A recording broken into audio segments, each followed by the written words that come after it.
Vamos falar hoje do tema do mês, que é a igreja. Gente, eu fiz simples, do meu jeito, não muito boa com mídia, com essas coisas, mas olha só, minha super mídia. Foi mais ou menos, mas dá para você acompanhar aí. O tema de hoje, porque tem umas ilustrações que eu queria muito que aparecesse. O tema de hoje, que a gente está trabalhando no mês, é a igreja de Cristo, uma igreja saudável. Para começar, eu quero deixar bem claro que a gente já sabe, mas é bom lembrar, né? A igreja de Jesus não é uma instituição, tá? Olha para a pessoa que fala do seu lado, a igreja de Cristo não é uma instituição. É muito bom estar aqui em quatro paredes, cara, isso é ótimo, isso é lindo, é gostoso, a presença de Deus se derrama quando a gente se reúne, mas a parede, isso aqui, a instituição em si, não é a igreja de Cristo, tá bom? A igreja de Cristo é o corpo de Cristo na terra, e eu quero falar um pouquinho sobre isso. E a primeira personagem, porque eu gosto muito, tá, gente? E eu já preguei sobre Ruth, vou falar de Ruth. E se você perdeu, vai lá no YouTube e procura lá para trás uma mensagem sobre Ruth, porque foi boa demais, que Deus falou. Mas hoje eu quero só pincelar, porque eu quero falar sobre a igreja e você vai entender. Pincelando basicamente a história de Ruth. Começa com Noemi e Elimeleque. Eles eram um casal com 2 filhos, Malom e Quilion, que moravam em Belém, tá? Em Belém de Judá, ali no povo de Deus. Houve fome na terra. Por que houve fome nessa parte? Porque eles estavam pecando, esqueceram que Deus existe, Deus segurou a chuva, não choveu, houve fome. E aí eles falaram, vamos sair daqui e vamos para outra terra estrangeira, porque a gente precisa comer, e eles foram para Moabe. Moabe era uma terra onde eles tinham outros deuses, era uma terra pagã. Eles não serviam ao Deus vivo, ao Deus de Israel. Então, eles tinham umas práticas bem terríveis, assim, sabe, pessoal? Bem abomináveis para a presença de Deus. Bom, eles foram para Moabe. Chegando lá, Noemi, Elimeleque, Malom e Quilion. Elimeleque faleceu. E ela ficou viúva, mas ela ainda tinha 2 filhos. E esses 2 filhos se casaram com mulheres moabitas, porque eles não estavam no meio do povo de Deus. Eles estavam lá na outra terra, caçaram umas mulheres bonitas lá e casaram. Tá? E Malom casou com Ruth, Quilion casou com Orfa. Passou um tempo, a Bíblia fala que cerca de 10 anos. Os 2 morreram, Malom e Quilion. E naquela época só casava por dote. Então o que era o casamento? O rapaz juntava bastante dinheiro e comprava a moça. Ele dava o dinheiro para a família da moça e falava, agora essa daqui é possessão minha. E de fato era isso. O que sobrou para Noemi? Sobrou para Noemi uma viúva com 2 viúvas noras dela, sem filhos, que elas eram a herança de Noemi. Coisa linda, né? Então ela ficou com uma herança com 2 meninas viúvas que não eram do povo dela, não tinham o costume dela. Só que no meio de tudo isso, Noemi ouviu. Deus visitou Belém. Ela falou, vou voltar, porque agora tem pão lá. Entre eu ficar aqui, naquela época a mulher não trabalhava para fora, não fazia nada. Entre eu ficar aqui mendigando, eu e mais 2 viúvas, vou voltar para o meu povo, que lá pelo menos eu vou ter alguma coisa melhor. Ela decide voltar, e é lógico que se ela vai voltar com as 2 possessões dela. A herança dela, que eram Ruth e Orfa. E acontece que no meio do caminho, a Noemi tem um lampejo assim, que ela fala, eu sou natural de Belém, eu sou judia, eu pertenço a esse povo, eu pertenço a esse Deus. Minhas noras não. E até assim, a Lu pregou sobre isso no Setembro Amarelo, ela foi boa para com as noras, que ela falou assim, olha, galera, lá no meu povo, vocês são 2 estrangeiras. Eu estou liberando vocês. Volta cada uma para a casa da sua mãe, volta para o seu povo, volta para os seus deuses, que não são um Deus verdadeiro, volta lá para os seus costumes, eu libero vocês para que vocês se casem e sejam felizes no lar de outra família. Vocês formem outra família, eu libero vocês. Elas choraram, primeiramente não quiseram ir, mas logo que ela deu uma insistida, Orfa falou, tá bom, eu agradeço, olha, a história que nós vivemos junto foi linda, tchau, Noemi, fui. Orfa voltou para Moabe, voltou para onde ela morava, para o seu povo, para os seus deuses. E Ruth? Ruth não. Mas Noemi insistiu com Ruth. Está vendo, Orfa? Minha filha, acorda. Você não é judia, você é viúva, você não é bem vista no meu povo. Você vai ser discriminada. Você não é do meu povo. Volta para Moabe. Volta para o seu povo. Acontece que... Por que eles tinham muito forte essa coisa do judeu, do povo? Nós somos o povo de Deus. Porque eles serviam ao Deus verdadeiro. E veio lá de Abraão a promessa que Deus fez para ele. Vamos, se você não quiser abrir, não precisa, eu vou lá abrir, porque senão vai ficar muito longa a palavra hoje. Gênesis 12, versículos 2 e 3, Deus chama Abraão, que chamava Abrão na época, e falou assim: então o Senhor disse a Abrão: saia da tua terra, do meio dos seus parentes e da casa do seu pai, e vá para a terra que eu lhe mostrarei. Aí vem a promessa: farei de você um grande povo e o abençoarei. Tornarei famoso o seu nome e você será uma bênção. Eu abençoarei os que te abençoarem e eu amaldiçoarei os que te abençoarem. E por meio de você serão benditas todas as famílias da terra. Na minha Bíblia NVI fala: por meio de você todos os povos da terra serão abençoados. Oi? Repete comigo: todos os povos. Todas as famílias. Noemi achava que era só o povo dela mesmo. Eu sou descendente de Abraão, eu sirvo esse Deus. Vai, minha filha, volta. Mas Ruth não. Eu já preguei isso. Ruth viu um Deus que ele podia todas as coisas. Ela ficou 10 anos casada, ouvindo desse Deus poderoso, Páscoa após Páscoa, que ele tinha libertado o povo do Egito com um braço forte. E ela falou: eu quero esse Deus. E aí vem, lá em Ruth, agora você pode abrir. Lá em Ruth 1, versículos famosíssimos, 16 e 17. O que Ruth falou para Noemi?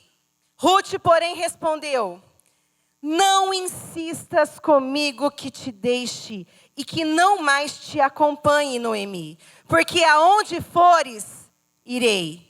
Onde ficares, ficarei. O teu povo será o meu povo, e o teu Deus será o meu Deus. Onde morreres, morrerei, e ali serei sepultada. Que o Senhor me castigue com todo rigor, se outra coisa que não a morte me separar de ti. Não, Noemi, eu não vou voltar para deuses que não existem.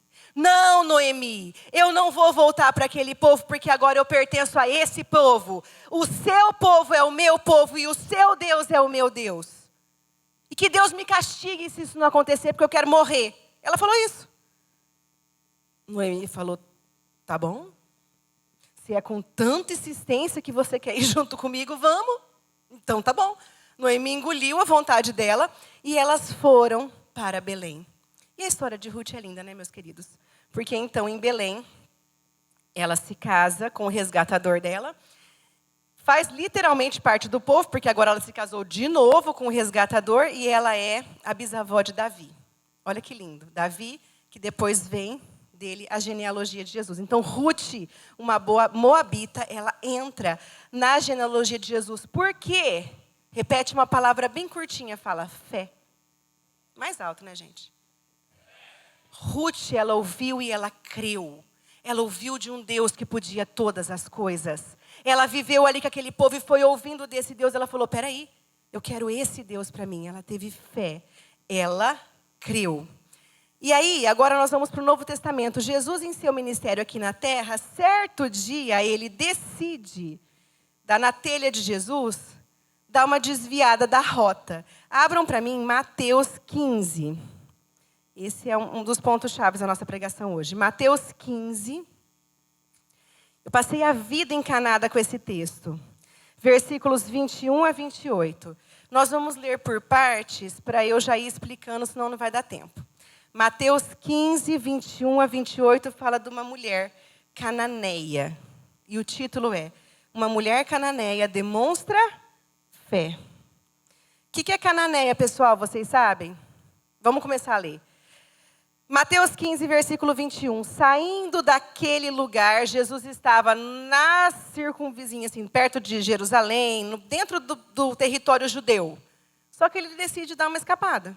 Saindo daquele lugar, Jesus retirou-se para a região de Tiro e Sidom. O que é Tiro e Sidom, pastora? Tiro e Sidom é uma região que não fazia parte do território judeu. Era uma região do Líbano, o pastor falou, uma região pagã, que tinha outros deuses, que tinham práticas horrorosas, até sacrifício humano eles faziam, com aqueles deuses horrorosos que eles tinham e tudo mais. Jesus decide fazer assim, tem esse caminho, fala, não, mas eu vou dar uma desviada da minha rota. Por que será que Jesus desviou a rota e foi parar em Tiro e Sidom? Então, Jesus retirou-se para a região de Tiro e Sidom. Uma mulher cananeia natural dali. Não era que ela era uma judia e estava morando ali. Ela era cananeia. Ela era daquela região. Ela era pagã. Ela não pertencia ao povo de Israel. Ela não era judia. Ela era, eles falam, gentílica, do povo gentil. Não tinha nada a ver com o povo de Abraão. Uma mulher cananeia natural dali veio a ele gritando: Senhor, filho de Davi, tem misericórdia de mim. Minha filha está endemoniada, está sofrendo muito. Gente, esse texto sempre me deixou bem incomodada. E se não te incomodou também, então você não leu direito. Porque daqui a pouco, assim, Jesus dá o silêncio, né? Ela é uma coisa esquisita. Mas vamos lá. Ela era uma mulher de outra região, que provavelmente já tinha ouvido falar de Jesus, porque ele estava fazendo um alvoroço ali, e as multidões estavam seguindo Jesus, voltavam para suas casas e falavam dele. Então, ela já tinha ouvido falar de Jesus. E aí, ela ficou sabendo que ele estava aí, pois ela veio gritando. Mulher, quando é para dar barraco, gente, não dá pouco, não. É o barraco. Verdade ou mentira? Ela veio gritando, Jesus! Mas assim, berrando, desesperada. Se é para fazer... Eu sou assim, gente, eu sou muito discreta. Quem me conhece sabe. Eu sou mesmo. Eu gosto, eu prego, tudo, mas assim, na vida real, eu sou bem discreta. Eu entro no mercado, eu saio do mercado, assim, bem na minha. A Rê, minha irmã, já é um pouco mais, assim, expansiva. Ela fala alto, todo mundo sabe que ela está ali. É que eu acho que eu sou um pouco mais tímida. Não parece, mas eu sou mais na minha, mais discreta. Porém, se por algum motivo eu tiver que dar um barraco, não vai ser um barraco, meu irmão, vai ser o barraco. Porque aí eu sei dar. Está entendendo? Eu sou muito na minha. Alguém já me viu dar um barraco aqui? Espero que não, Senhor. Mas o pastor... Pai, o Senhor não conta, né? Tem uma história boa disso. Outro dia a gente fala, não dá tempo hoje. Não, eu sou muito discreta. Ah, não, eu vou falar. Eu era uma filha muito obediente, gente. Tudo que o pai falava, eu obedecia. Adolescente. Eu oro em nome de Jesus que as minhas filhas sejam melhor do que eu. Eu era uma filha muito boazinha e tinha um show do Oficina G3. Cara, tudo que o adolescente, o jovem quer ir, é num show da oficina. E era em Rio Preto, aqui pertinho. E nós compramos o ingresso, nós arrumamos a carona, estava tudo certo. Vamos no show, vamos no show. Os jovens da igreja estavam toda animada, com o meu ingressinho comprado, a minha roupa, o meu look, cabelo escovado. Passei o dia, acordei, pentei o cabelo, arrumei o cabelo, fiz a unha, o show não sei das quantas, compra a camiseta, vê o look, se tá bom. Aquela coisa de adolescente. Pois à tarde, deu 5 minutos no meu pai, bem perto da hora de ir, ele falou, vocês não vão. Falei, como assim? Como assim não vou? Eu já fiz o cabelo, eu já fiz a unha, meu ingresso está comprado, minha carona está pronta, está tudo certo, nós pagamos, pai. Nós já pagamos, todos os jovens da igreja vão. Vocês não vão. Deu aqueles 5 minutos de pai e mãe, e ele falou que não vai, não tinha um porquê. Ele só falou, vocês não vão. Não sei se era previsão de chuva. Choveu? Choveu. Era uma van. A Renata que tem uma memória de elefante, lembra mais do que eu. Choveu e era uma van. E ele achou perigoso e resolveu na última hora que a gente não ia. Eu, que era uma pessoa muito boazinha, eu nunca dava um barraco, gente, mas naquele dia, eu rodava. Eu vou! Eu quero ir, o senhor não está entendendo. Você não vai? Eu chorei, fiz um escândalo, um escarcel, mas eu fiz o escarcel. Aí, não o suficiente, eu rasguei, porque já eu vi que não adianta, gente, que o meu pai não tinha boca, ele ia ganhar. Rasguei todos os ingressos que a gente tinha comprado, estava na minha mão, saí colando tudo nas portas. Então, vocês não estão entendendo, não foi um barraquinho, foi o barraco. Fiz maior greve de fome. Também não vou jantar, não vou comer, não vou fazer nada, foi um escândalo.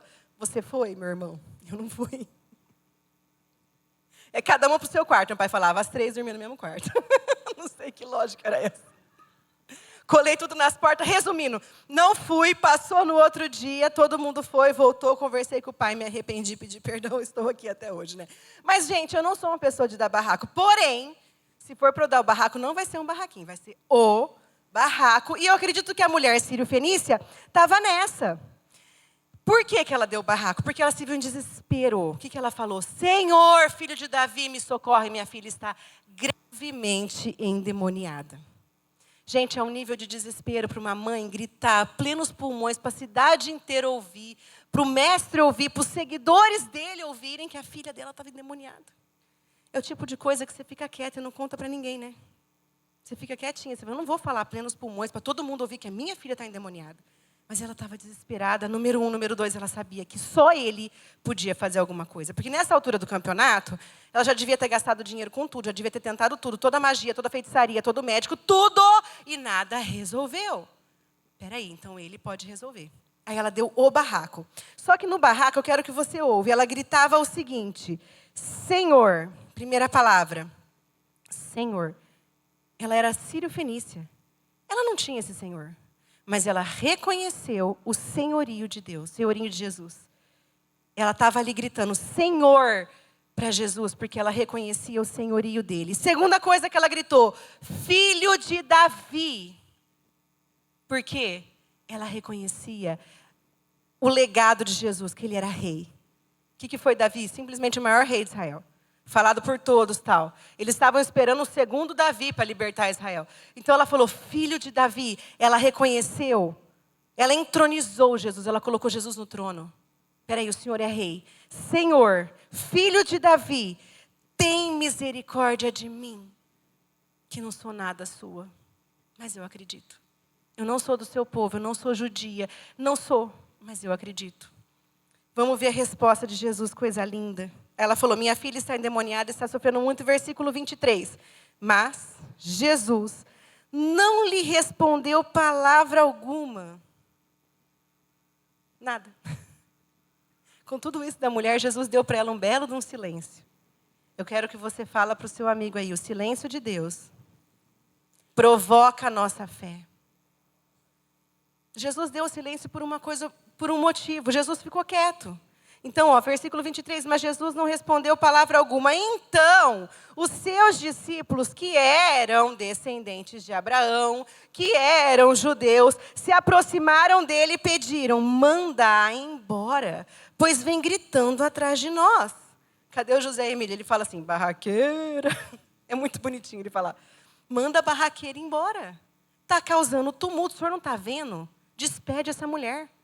Ela está fazendo maior algazarra aqui, ó, falando de demônio, que coisa horrorosa, né? Manda essa mulher embora. Então, Jesus respondeu para os discípulos, tá? Ele ainda está dando um silêncio para a mulher. Você viu que quem falou com eles foram os discípulos, ele respondeu para os discípulos. Ele respondeu, eu fui enviado apenas às ovelhas perdidas de Israel. Duas coisas aconteceram. Os discípulos falaram, está vendo? Está vendo? Vai embora. Vai embora, sua pagã. Vai embora, ô gentílica. Ele foi enviado para Israel. O que você está fazendo gritando aqui, ó? Vaza, né?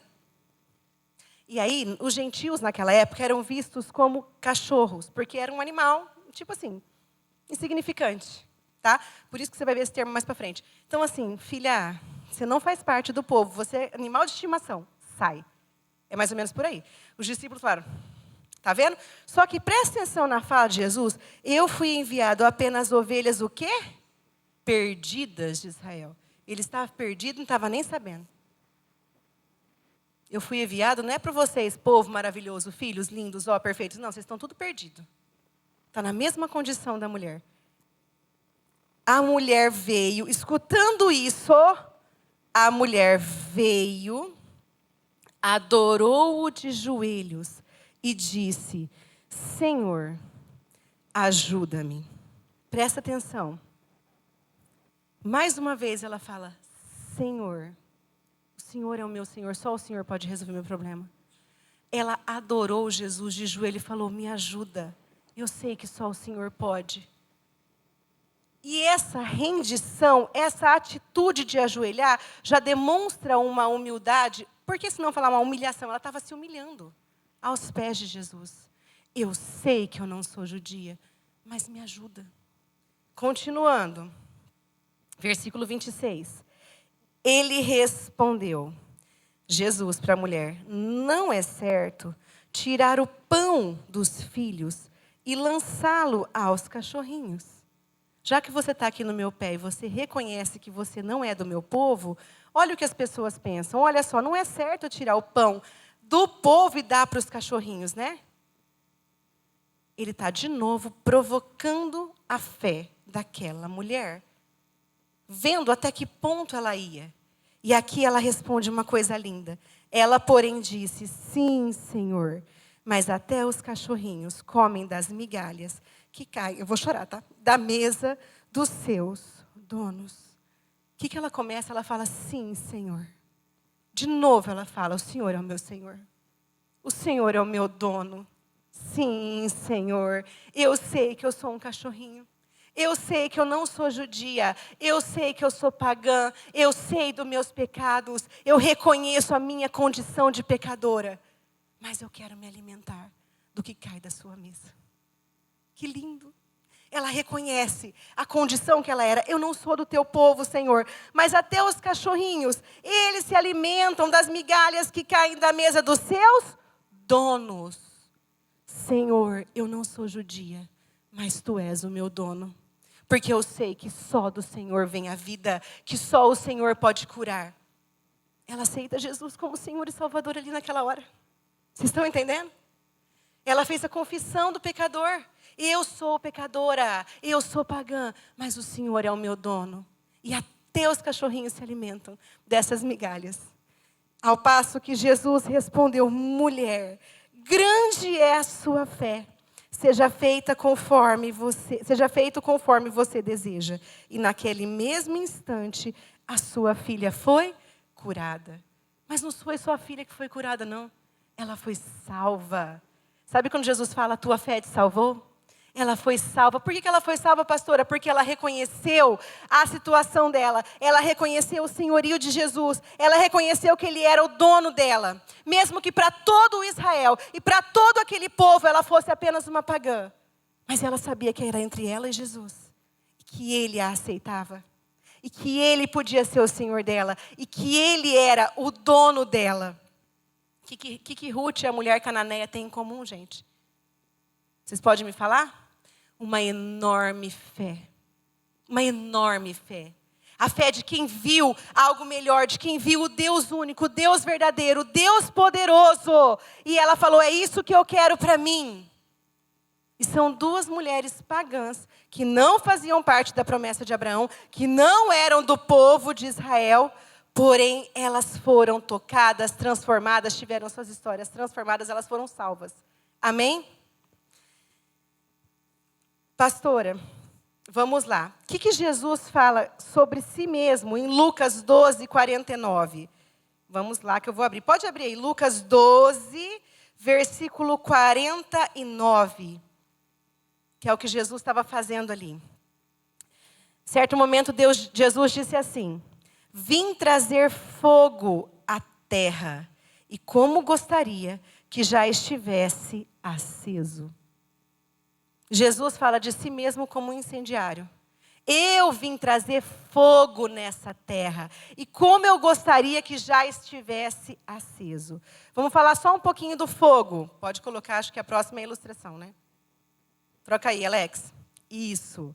O fogo. Quando eu quero colocar um balão no ar, o que eu faço? Eu ateio fogo aqui no meio. Porque aquele ar quente, aquele fogo, ele faz o balão subir. Então, uma das características do fogo? Ele torna leve. O que o fogo faz? Ele torna leve. Outra característica do fogo, pode mudar. Essa eu tenho que contar de mim. Está vendo um fósforo aí? O fósforo está na horizontal, mas e o fogo? Na vertical. Gente, até eu entender isso, e olha que eu era uma aluna bem inteligentinha, viu? Eu era aquela aluna que só tirava 10 na escola, que graça, mas era bem bobinha para as coisas de casa. Tanto que para eu aprender a cozinhar custou uma vida inteira. Custou até a pandemia. Eu não sabia, gente. Eu não sabia cortar a cebola, porque eu descascava e a cebola ficava rodando e eu com a faca, aquela cebola rodando. É só partir ao meio, Gabriela, colocar a parte plana para baixo e cortar. Você está vendo como a escola aplicada à vida real funciona? Eu era super inteligente na escola. Eu não aplicava a vida real. E acontece que com o fogo era a mesma coisa. Eu odiava qualquer fogão que não tivesse aquele botão do trrr. Porque eu sempre odiei mexer com fósforo. Quem odeia mexer com fósforo, levanta a mão, era só eu. Tá, tem 3 pessoas aqui como eu. Eu odiava mexer com fósforo. Por quê? Porque eu acendia, eu virava, queimava meu dedo. Toda vez eu queimava meu dedo com fósforo. E aquilo me irrita até hoje, eu não gosto de fósforo. Porque o fogo não obedece. Ele não obedece. Porque ele sempre aponta para cima. Aí, olha a inteligência da pessoa. Aniversário da criança. Coloca primeiro, olha só, é falta de pensar. Você coloca a vela da criança no bolo, aí você pega um fósforo, acende, aí vira, ele queima seu dedo, não conseguiu acender, porque aquele troço vem encerado, não acende na mesma hora. E aí você vai, o segundo, o terceiro, o quarto palito, seus dedos estão chamuscados, o primeiro, o segundo, já está fazendo assim, ó. Você está quase com o mindinho acendendo o fósforo, tudo queimado os dedos, o negócio não acende. Por quê? Acende o fósforo, vira para cima, pega a vela e põe assim, né, gente? Até pegar. Mas eu nunca tive essa ideia. Só com a palavra agora eu tive a ideia. Montando a palavra. Que eu não gosto do fósforo porque ele sempre aponta o fogo para cima e eu queimava meus dedos. O que quer dizer isso? Repete comigo. O fogo sempre aponta para cima. Você vai acender uma fogueira, meu irmão, ela não vai para baixo, ela vai ficar apontando para cima. É a lei da gravidade.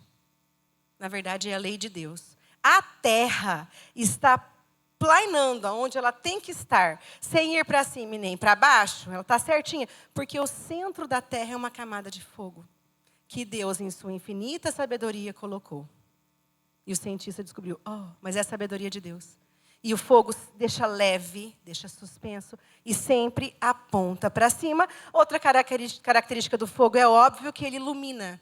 O que João Batista fala de Jesus em Mateus 3:11? Voltar um pouquinho para Mateus. Mateus 3:11, João Batista fala assim: eu os batizo com água para arrependimento. Mas depois de mim vem alguém mais poderoso do que eu, tanto que não sou digno de levar as suas sandálias. Ele os batizará com o Espírito Santo e com fogo. Igreja, são 2 batismos que João está falando aí. O batismo das águas. O que é o batismo das águas? É o arrependimento. Você não vai para cima, você vai para baixo. Você mergulha e você reconhece os seus pecados e sai uma nova criatura. Amém? Amém?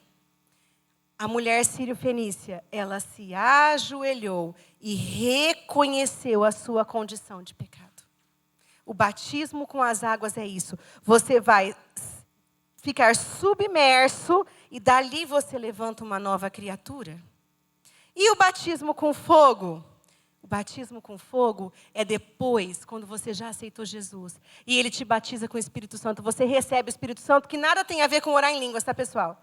Confundiram aí, diz que o batismo com o Espírito Santo é orar em línguas, mas não tem a ver. É uma manifestação, ok, se você ora em línguas, é ótimo, amém. Apóstolo Paulo fala, eu que oro mais do que vocês, falo para vocês orarem, mas não é a evidência do batismo com o Espírito Santo.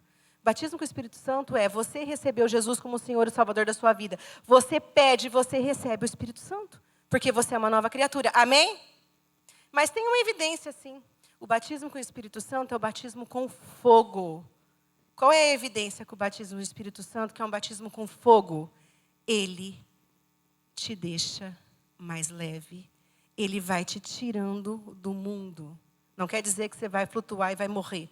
Mas quer dizer espiritualmente, você vai saindo da Babilônia, você vai saindo dessa terra. E é por isso que quando você se converte e recebe o Espírito Santo, você que gostava tanto de carnaval, parece que você não gosta mais tanto, né? Aquilo não é mais tão legal. Você que tinha aquele prazer em comprar, e aquele deslumbro assim no shopping, aquelas coisas brilhando, vou gastar R$1 milhão. De repente você vai e você não tem mais tanto prazer naquilo. Porque aquele fogo que queima dentro de você está tirando de você as paixões do mundo. Amém? Esse é o batismo com o Espírito Santo, é um batismo que te leva para perto de Deus, é um batismo que tira de você as paixões do mundo. Ele vai tirando de você a perversidade e essa ilusão que está dentro de nós. Ele joga luz nas suas trevas. Palavra da Marta Maria, que foi uma benção. Maria Marta, que foi uma benção. O Senhor joga luz nas minhas trevas. Quem que tem luz? Fogo. Você vai sendo transformado com essa luz. E aquilo que era trevas na sua vida vai sendo iluminado. Até que você se torna como Jesus, uma chama. Amém? Jesus veio ao mundo para salvar toda a humanidade que resolveu crer pela fé, se arrepender dos seus pecados, receber o Espírito Santo e ser transformado. Pode colocar minha arte maravilhosa. Cadê o Álvaro? Aí, Álvaro, eu te dedico. O que é igreja? Eu quero que você veja aqui no telão, depois em casa, eles dão um jeito de aproximar aí, porque se não der para ver. Igreja é Jesus Cristo veio ao mundo, morreu e ressuscitou para salvar judeus, aqueles que estavam perdidos de Israel, para salvar gentios, e eles dois juntos formam o corpo de Cristo incendiado nessa terra. Amém? Amém, igreja? Somos eu e você, comprados pelo sangue do Cordeiro, que também comprou os judeus que estavam perdidos em suas paixões, em suas regras. Ele veio e falou, agora é para sempre. Porque ele é descendente de Abraão, você vai ver na genealogia. E agora aqui, nele, em Jesus, serão benditas todas as famílias da terra. Todos os povos da terra, amém? O que é a igreja então? Igreja são pessoas, repete, igreja são pessoas que têm fé, elas creem em Jesus e nascem de novo, que foram batizadas nas águas, elas confessam e se arrependem dos seus pecados, elas se curvam diante de um Salvador, que tem o batismo com o fogo e são purificadas e vão se aproximando mais e mais de Deus e que juntas formam o corpo de Cristo para alcançar o mundo, amém? Isso é a igreja do Senhor. Eu fiquei muito emocionada, chorei tudo no louvor, porque a música Quero Jesus faz muito sentido agora. Uma vez que você tem o batismo no fogo, meu irmão, uma vez que você foi batizado, você reconheceu a sua condição, você tem fé, eu creio que Jesus morreu. Você foi batizado nas águas, você reconheceu a sua condição de pecador, eu que não quero mais essa vida para mim. Você foi batizado com o Espírito Santo e recebe esse fogo. Eu não quero outra coisa. Eu encontrei o bem maior. Eu encontrei o meu tesouro. Queria cantar bonito igual a Renata para cantar um pedacinho da música aqui, vocês ficarem tudo emocionados, mas eu não vou cantar, senão vira uma tragédia. Não vai ter emoção nenhuma, mas ela fala, como é que começa a música? Não quero nada além de ti. És mais que tudo que eu sonhei, tudo que eu achei que era bom, tudo que eu achei que era precioso, tudo que eu cobiçava nesse mundo não faz mais sentido. Porque agora eu quero Jesus. Agora tudo que eu quero é Jesus. Porque eu sou o corpo de Cristo. Amém? Vocês estão entendendo, meus queridos? Eu estou fazendo um discipulado com a minha vizinha de frente. Cara, é a coisa mais legal que eu já fiz na vida. Eu já fiz um discipulado quando eu era mais nova, mas esse está muito legal. Que a gente está estudando a palavra junto, e ela vem e pergunta. E ela perguntou, eu não entendi Mateus 15, que Jesus fica quieto com a mulher. Aí eu tive que explicar para ela, e aquilo foi fazendo tanto sentido para mim. E aí ela perguntou, eu também não entendi aquela parábola, que Jesus fala que o reino dele, o reino de Deus, é semelhante a um homem que ele encontra um tesouro num terreno, aí ele vende tudo que ele tem, compra aquele terreno para ficar com aquele tesouro. E a Bíblia fala que é uma grande alegria que ele tem. E ele também é semelhante, ele continua na parábola, a um comerciante de pérolas. E de repente ele acha uma pérola, mas não era uma pérola, era a pérola. E ele fica tão feliz que ele achou aquela pérola, que ele vai e vende tudo que ele tinha, quer dizer, todas as pérolas. Ele vende tudo, ele compra aquela pérola. Ele fica muito feliz e grande é a alegria. Ela falou, não entendi nada. Na hora o Espírito Santo falou, eu entendi. O que é isso? É isso, meu irmão. Que quando você recebe Jesus, aquela vida que você tinha antes, aquele mundo, aquelas paixões, tudo que fazia sentido já não vai fazer mais. Tudo que tinha um grande valor para você já não vai ter mais. Porque agora você encontrou o grande tesouro. Agora você encontrou a razão da sua vida. Você achou o seu Senhor, o seu Salvador, o único que pode resolver a sua causa e a de todos. Amém? Nós somos como Ruth e como a mulher cananeia, como a Sírio Felícia. Sírio-Fenícia. Nós somos os gentios, que Jesus resgatou juntamente com o povo de Israel, para fazermos um só corpo. Somos a igreja de Cristo aqui na terra, amém? Somos a igreja de Jesus e para quê? Para ter esse fogo e incendiar outras vidas. Mateus 28, Jesus fala, já estamos caminhando para o final, tá, pessoal? Mateus 28, está lá Jesus falando. A grande comissão.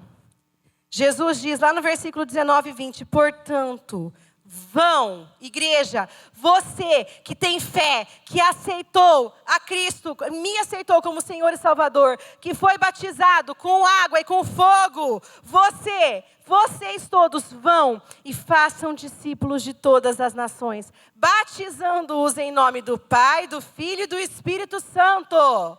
Eles vão crer, eles serão batizados nas águas e serão batizados no fogo, amém?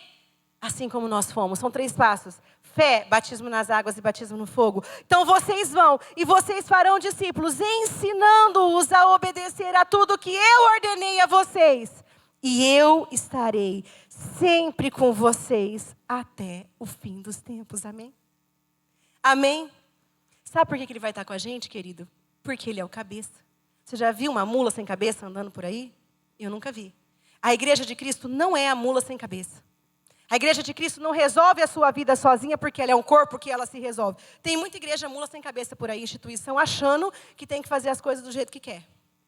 Mas a igreja de Jesus tem uma promessa, que Ele vai estar conosco até o fim dos tempos, porque Ele é parte desse corpo. Amém? A parte mais importante. Vocês estão entendendo?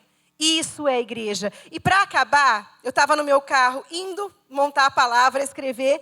E eu sempre coloco a Bíblia para as meninas ouvirem, né? E estava em Atos. Gostaria que vocês abrissem em Atos, capítulo 5. Deixa eu achar aqui. Atos 5.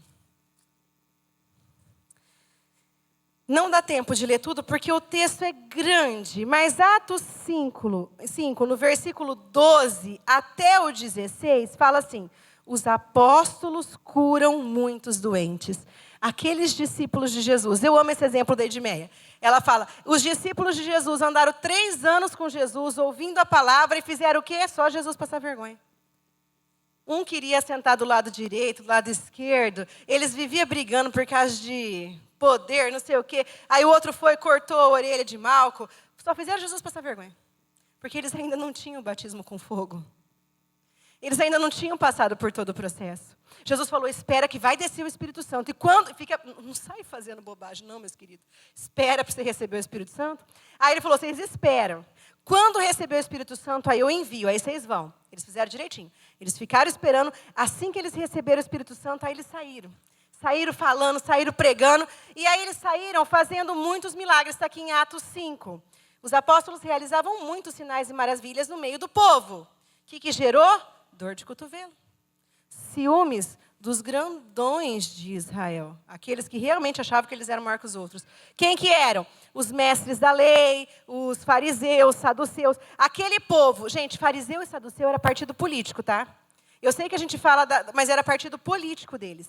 Então, os fariseus, os saduceus, que se achavam os detentores da verdade, ficaram morrendo de raiva. Que agora não bastava, que eles mataram Jesus, resolveram o problema, agora tem os meninos. Os meninos estão fazendo milagres, os meninos estão falando desse tal, desse Jesus que eles mataram, que inventaram que ressuscitou, eles sabiam que tinha ressuscitado. Então, eles ficaram morrendo de raiva, e no versículo 17, o sumo sacerdote e todos do seu partido dos saduceus ficaram cheios de inveja e mandaram prender os meninos. Prende esses meninos, estão falando de Jesus. Menino por quê? Porque eles eram novinhos, tá, gente? Prende essa molecada que está querendo falar desse Jesus, joga na prisão. Jogaram na prisão. Eis que eles estavam na prisão, detentos, com porta fechada, com guarda na porta. Apareceu um anjo do Senhor dentro da prisão. Versículo 20, o anjo disse, dirijam-se ao templo e relatem ao povo toda a mensagem... não, vou ler 19, desculpa, 19. Mas durante a noite, um anjo do Senhor abriu as portas do cárcere, levou-os para fora e disse, olha o que o anjo disse, dirijam-se ao templo e relatem ao povo toda a mensagem dessa vida com letra maiúscula. Vão e falem dessa vida que é Jesus.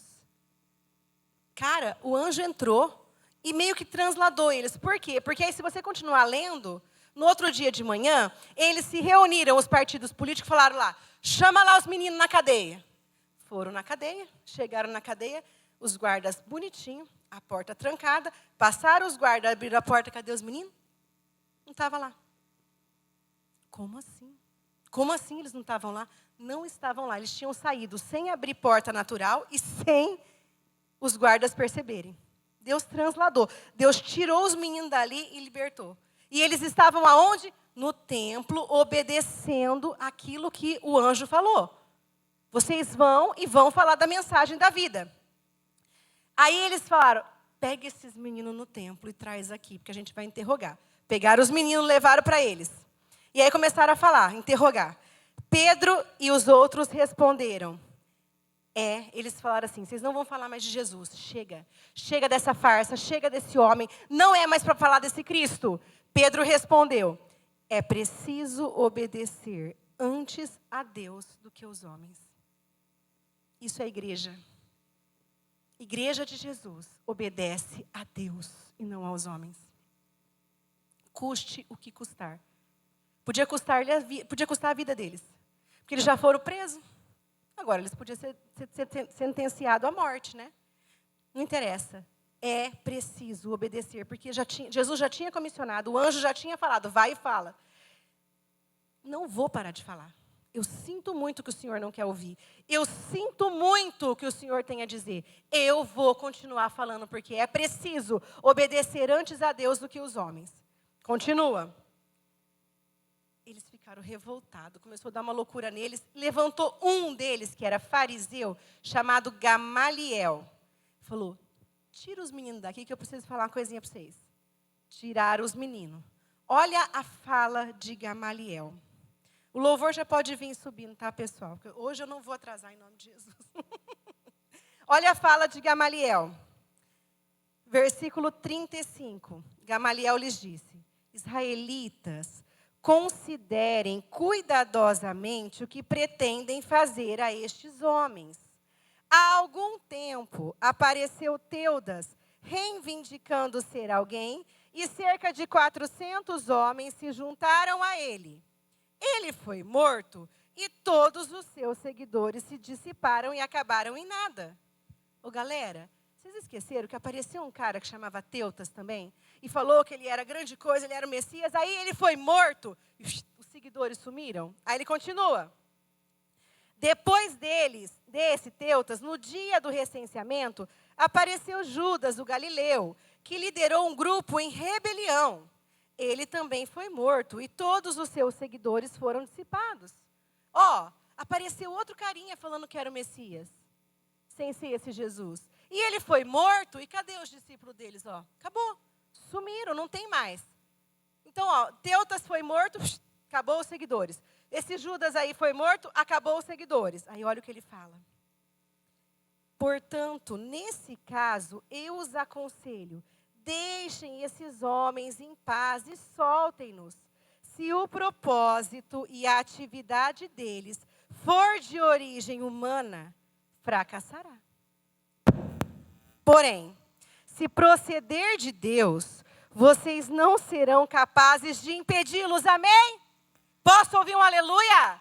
Se for de Deus, vocês não serão capazes de impedi-los, pois se acharão lutando contra Deus. E o que eles fizeram? Escutaram Gamaliel e falaram, quer saber? Deixa, vamos largar esses homens aí. Se for de Deus, tal, deixaram eles irem por um momento. Acontece que eu quero falar, meu irmão, que pode vir a perseguição que for, que pode vir o que quer que seja, porque essa obra é de Deus, amém? Pode se levantar o que quiser contra a igreja do Senhor, pode vir perseguição, pode vir o que quiser. Essa obra é de Deus e nenhum homem vai conseguir detê-la. Porque é o plano de Jesus Cristo que nós vamos até o fim, até a consumação dos séculos. Quer saber? E se eu morrer aqui não acabou, porque aí eu vou desfrutar da vida eterna. Amém?